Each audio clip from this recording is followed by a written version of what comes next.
everybody is back on the visitation list. Now, with all the issues that my son had, he wasn't heard in the court because they wouldn't allow the jury to hear it. Just like this young man that was killed, you have the cards stacked against you. And I'm so sorry to have to say that it's a race issue. It is a race issue. You see how the justice is done. The rule said that there was a duty judge on duty. And that duty judge was Sharon Keller. So Sharon Keller should have said, I'm not the duty judge. I have no decision on whether to accept or deny this appeal. You need to direct it to the duty judge. But instead of doing that, instead of saying that, she said, tell them we close at 5.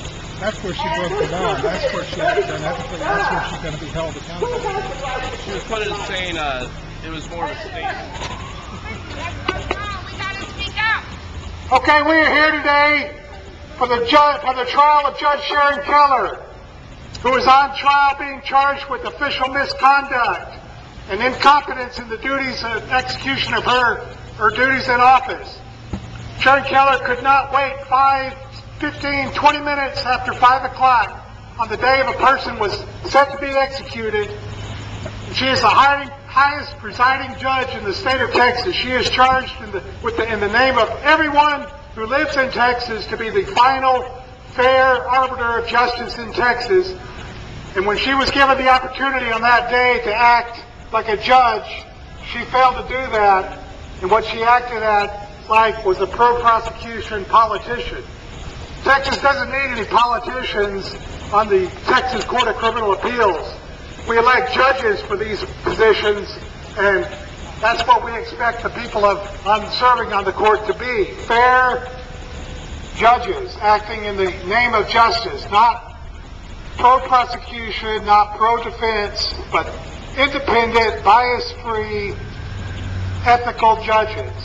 Think about it. If you have some sort of disagreement with somebody else, say you're getting a divorce, you're going to go to a court and stand in front of a judge. Do you want that judge to have already told the people what kind of a judge that is? Well, I'm a pro-husband judge.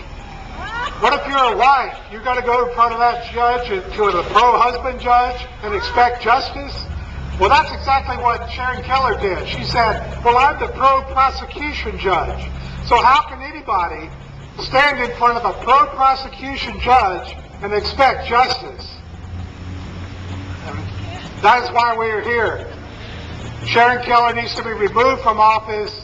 She needs to resign, would be the best way, so that we can get this behind us and restore integrity to the Court of Criminal Appeals. It's already dragged on for 2 years. Texas is the laughing stock of the United States. She has dragged us through the mud.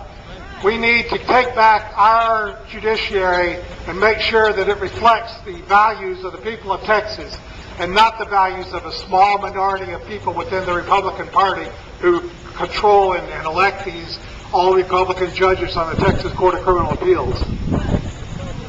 The bench that is so comfortable of just handing down and say who's going to live and who's going to die. We need to put a stop to it. And this person, she want to be home for the utility man? Hey, I will give her the job. Let her be the utility person, because she still don't need to be making a decision on anyone's life.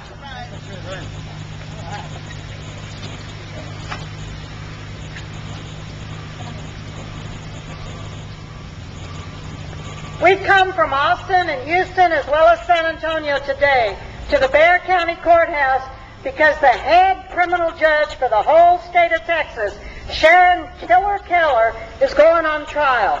Well, Sharon Keller needs to be found guilty and removed from office because she is responsible for the legal lynching of Michael Richard on September 25th, 2007, when she said to his attorneys, sorry, we close at 5. All they wanted was 20 minutes. 20 minutes for their client's life. But Sharon Keller said, we close at 5. Well, we're here to say justice should not close at 5. Justice should be 24 hours a day in Texas. But right now it's not. We live in a state that's looked upon by the people in this country and the whole world as the killing capital of the United States, the execution capital. Since 1982, Texas has executed 439 people. Change in the Supreme Court hearing schedule and what they were going to hear, that she decided she was going to go ahead and take the evening off. She's supposed to be an impartial judge without any agenda of her own, and she's incapable of being a fair judge. She needs to go. Michael Richard, she cut off all his appeals. If the Criminal Court of Appeals had denied his appeal that day because of the change in the Supreme Court ruling on lethal injection, or hearing the lethal injection question, he would have had appeal. He would be allayed today, probably.